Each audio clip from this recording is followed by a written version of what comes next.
ആരായിരിക്കും പ്രതിപക്ഷ നേതാവ്? ചിലർ ഈ ചോദ്യങ്ങളൊക്കെ മുമ്പേ ചോദിച്ചു.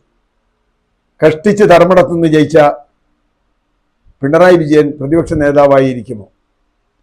അദ്ദേഹത്തിൻ്റെ ആരോഗ്യവും ശാരീരികാവസ്ഥയും പ്രായവും ഒക്കെ പ്രശ്നമാണ്. അതുകൊണ്ട് ഒരു പ്രതിപക്ഷ നേതാവായി അദ്ദേഹം ഇരിക്കുമോ എന്ന ചോദ്യത്തിന് വലിയ ചോദ്യമുണ്ട്.